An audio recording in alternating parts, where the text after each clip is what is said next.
राहुल गांधी अब तक गठबंधन में थे, लेकिन वो रेस से बाहर थे। लेकिन अब राहुल गांधी भी रेस में शामिल हो गए। राहुल की वापसी के बाद इंडिया में असली रेस शुरू हो गई। इंडिया मतलब अलायंस की हम बात कर रहे हैं। कुछ नेता जो अपने को सबसे आगे समझ रहे थे, राहुल के आने के बाद अलायंस में साइड हो सकते हैं। राहुल गांधी अब तक 24 के सियासी खेल को पवेलियन में बैठकर देख रहे थे। 26 खिलाड़ी पिच पर खेल रहे थे। अब राहुल गांधी खुद मैदान में उतरेंगे। वो अब तक किंग मेकर थे, लेकिन अब खुद किंग की दौड़ में शामिल हो गए। राहुल गांधी की वापसी के बाद खेल क्या ट्विस्ट और क्या टर्न लेगा? सोमवार से देश की सियासत में कई मोड़ आने वाली हैं।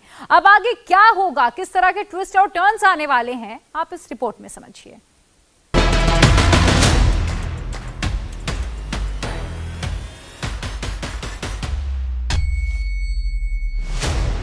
राहुल गांधी की वापसी का रास्ता खुल गया। मॉनसून सत्र में संसद लौट सकते हैं राहुल गांधी।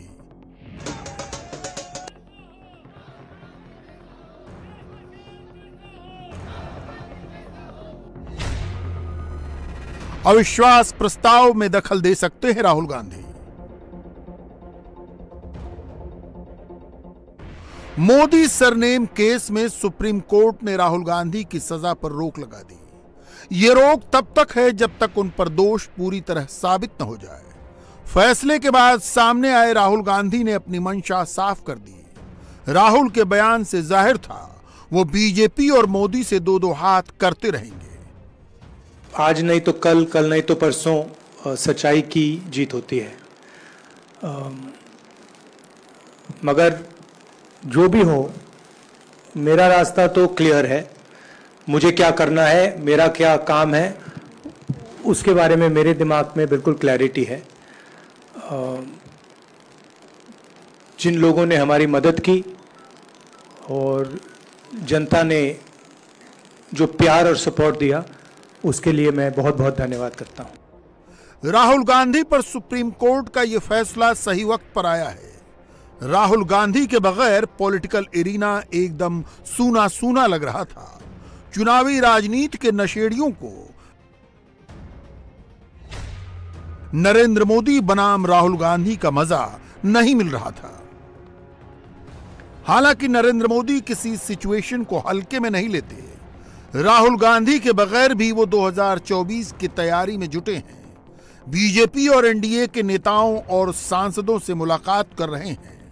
गुरुवार को मोदी की डाइनिंग टेबल पर दक्षिण भारत के सांसद थे। उनकी दाईं ओर थंबीदुरई बैठे थे तो बाईं ओर जीएल वासन थे।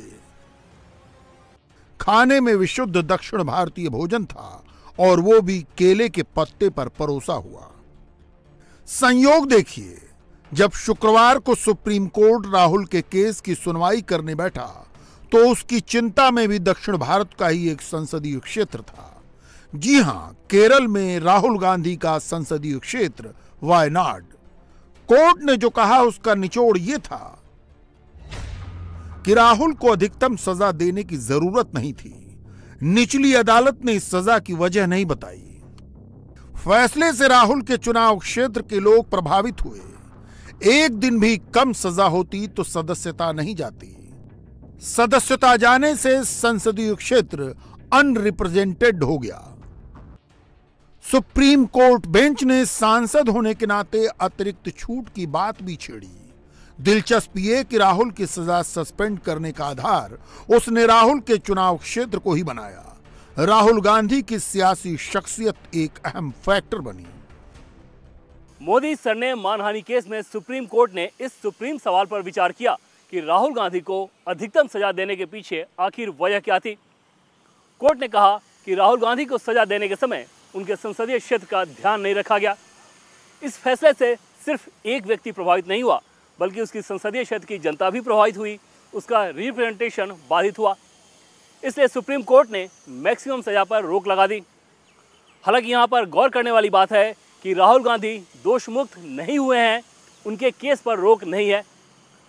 साथ ही साथ सुप्रीम कोर्ट ने राहुल गांधी को भविष्य में सोच समझकर बोलने की नसीहत भी दे डाली। कोर्ट के इस फैसले से 2024 का पॉलिटिकल पिक्चर पूरी तरह से क्लियर हो गया है। अब लड़ाई नरेंद्र मोदी बनाम राहुल गांधी की होती नजर आ रही है और ये लड़ाई बहुत दिलचस्प होगी। राहुल गांधी संसद में भी नजर आएंगे, पॉलिटिकल एरिना में भी नजर आएंगे। अब बस देखने वाली बात होगी कि राहुल गांधी का जो गठबंधन है, क्या उन्हें कैप्टन के तौर पर स्वीकार करने के लिए एक मत है या नहीं। औपचारिक फैसला वैसे जो भी हो, लेकिन जो नैरेटिव है वो नरेंद्र मोदी बनाम राहुल गांधी का बन चुका है।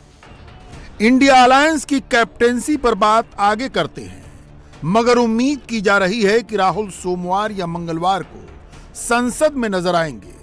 कांग्रेस अध्यक्ष मल्लिकार्जुन खड़गे ने कहा कि जैसे इतना लंबा इंतजार किया, कुछ और वक्त कर लेंगे। हालांकि वो तंज करने से भी नहीं चूके कि सदस्यता तो 24 घंटे में खत्म कर दी गई थी। राहुल गांधी जी को हटाने में, डिस्क्वालीफाई करने में सिर्फ 24 घंटे में सब कुछ हुआ। अब देखेंगे अब कितने घंटे में उनको रीइंस्टेट करते हैं, क्योंकि डिस्क्वालीफाई करने के लिए तो उनको टाइम ही नहीं आया। जजमेंट गुजरात, ये तो दिल्ली का जजमेंट है, बहुत आस्था नजदीक है बहुत ही। अब गुजरात से आने आया जो ये था, उसको उन्होंने 24 घंटे लगा के उसमें सब डिस्क्वालीफाई करे, बाकी सारी चीजें करे, बाहर निकाले, सब कुछ हुआ। लेकिन दिल्ली के सुप्रीम कोर्ट और हमारा जो पार्लियामेंट है, हार्डली ये सिर्फ किलोमीटरों पे है, तो वो तो 1500 से 600 किलोमीटर था। तो इसलिए मैं चाहता हूं कि शायद रात में वो रीइंस्टेट करते हैं, क्या अभी करते हैं, कितना वक्त लेते हैं, हमको अब देखना चाहिए। हम देखेंगे और इंतजार करेंगे। अब इतना बड़ा इंतजार किए तो ये जो बाकी उनके ऑर्डर का भी हम इंतजार करेंगे। कांग्रेस के अविश्वास प्रस्ताव पर 8 से 10 अगस्त तक चर्चा होनी है। जैसे ही इजाजत मिलेगी, राहुल सदन में जाएंगे। मंगलवार को सदन में अविश्वास प्रस्ताव पर बहस होगी। सोमवार तक फैसला हुआ तो वो बहस में शामिल होंगे, वरना जब मोदी जवाब दे रहे होंगे तो राहुल उन्हें सुन रहे होंगे। मगर राहुल गांधी की वापसी से कांग्रेस को बूस्टर डोज मिला है। उसके नेताओं और कार्यकर्ताओं को बूस्टर डोज मिला है। जिस तरह के ट्वीट कांग्रेस के हैंडल से धड़ाधड़ हो रहे थे, उससे साफ था कि कांग्रेस एक बार फिर जोश में है। कुछ ट्वीट्स की वानगी देखिए, जिनमें कहीं राहुल को बब्बर कहा गया तो कहीं तस्वीर के साथ लिखा गया आ रहा। इसकी एक झलक सुप्रीम कोर्ट में राहुल के मुकदमे की पैरवी करने वाले वरिष्ठ वकील अभिषेक मनु सिंघवी के बयान में भी दिखी। आज सत्य साहस की जीत हुई है। ये केवल राहुल गांधी जी की जीत नहीं है, लोकतंत्र की जीत है, संविधान की जीत है और आम जनमानस की जीत है। हम अब संसद में उत्सुकता से जनता से जुड़े मुद्दों पर श्री राहुल गांधी को और श्री राहुल गांधी की बुलंद आवाज सुनने के लिए तैयार हैं, उत्सुक हैं और मोदी सरकार को बुनियादी मुद्दों पे जवाबदेही बनाना, ये आप फिर से देखेंगे संसद के अंदर। संसद के बाहर तो ये प्रक्रिया चली रही थी। तो जैसा कि लोग कह रहे हैं, फिर से चलेगी सवालों की आंधी जब संसद में लौटेंगे राहुल गांधी। जहां तक बीजेपी खेमे का सवाल है, वो राहुल की वापसी पर अपनी भावना खुलकर जाहिर नहीं कर रहे। मगर अब तक प्रेसिडेंट यही है कि जब भी मोदी के सामने राहुल होते हैं, खिलता कमल ही है। 2014 में जीत एनडीए को मिली, 2019 में जीत एनडीए को मिली, 2022 में हिमाचल कांग्रेस जीती, 2023 में कर्नाटक कांग्रेस जीती। हिमाचल और कर्नाटक दोनों चुनावों में राहुल पिक्चर से लगभग गायब ही रहे। जाहिर है राहुल की मैदान जंग में वापसी बीजेपी के लिए शगुन भी है और सुकून भी। पार्टी के सांसद मनोज तिवारी का कहना है कि सुप्रीम कोर्ट ने राहुल के इस प्रोपेगेंडा को गलत साबित कर दिया कि भारत में लोकतंत्र नहीं है। देखिए, सुप्रीम कोर्ट का कोई भी निर्णय हो, हम उसका स्वागत करते हैं, हम न्यायालय के निर्णय का स्वागत करते हैं। तो ये दो बड़ा मैसेज है कि इस देश में लोकतंत्र है। राहुल गांधी जी, आप बार बार दुनिया में घूम के कहते हैं ना भारत में लोकतंत्र नहीं है, तो यहाँ लोकतंत्र है संसद में, वो हम लोग जरूर मिस करते हैं। राहुल गांधी जी शायद हो सकता है इस गैप के बाद थोड़े से जिम्मेदार विपक्षी की तरह आए, हम इसकी अपेक्षा करते हैं। संसद को चलने दें, अपने लोगों को बताएं। फिलहाल फैसले की कॉपी स्पीकर के दफ्तर पहुंचाने की जिम्मेदारी कांग्रेस पार्टी ने अपने सिर ली है। स्पीकर का दफ्तर राहुल की सदस्यता बहाल करने का फैसला इसके बाद ही लेगा। मगर राहुल की सदस्यता बहाल करने का यह फैसला 26 पार्टियों के इंडिया अलायंस पर क्या होगा? राहुल की सदस्यता नहीं थी तो मोदी से जंग के कई दावेदार थे। नीतीश कुमार थे, ममता बनर्जी थी, के चंद्रशेखर राव थे, यहां तक कि अरविंद केजरीवाल भी थे। अब जब राहुल गांधी की सदन में वापसी का रास्ता साफ हो गया है तो इंडिया अलायंस की सेहत पर इसका क्या असर होगा कहना मुश्किल है। फिलहाल बिहार से आ रही आवाजें तो इस फैसले का स्वागत ही कर रही हैं। माननीय सर्वोच्च न्यायालय का जो आदेश है उसने यह साबित कर दिया है कि अंततोगत्वा न्याय की जीत होती है। श्री राहुल गांधी जी के साथ षड्यंत्र के तहत अन्याय किया गया था और आज न्याय की जीत हुई है।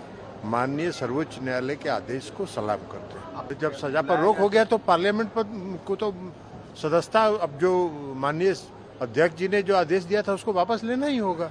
कि अतिरेक में वो सजा थी और इंटरप्रिटेशन की भी इश्यूज थे जो कि माननीय सर्वोच्च न्यायालय के ऑब्जर्वेशन में भी आया। लेकिन बेहद खुशी है क्योंकि ये राहुल जी से संबंधित प्रयोग अगर सफल हो जाता तो ये अन्य नेताओं के साथ भी अलग अलग राज्यों में भी यही कोशिश करते।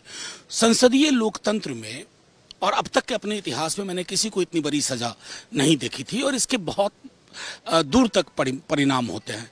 मैं समझता हूं कि तकनीकी रूप से भी उनकी सदस्यता को फौरन बहाल किया जाए ताकि वो अविश्वास प्रस्ताव पर बहस में शामिल हों और जो उनके सरोकार हैं, जो उनका अनुभव है, जो उन्होंने मणिपुर की भी पीड़ा देखी है, उस पर अपनी बात रख पाए। अरविंद केजरीवाल और अखिलेश यादव ने भी ट्वीट कर सुप्रीम कोर्ट के फैसले का स्वागत ही किया है।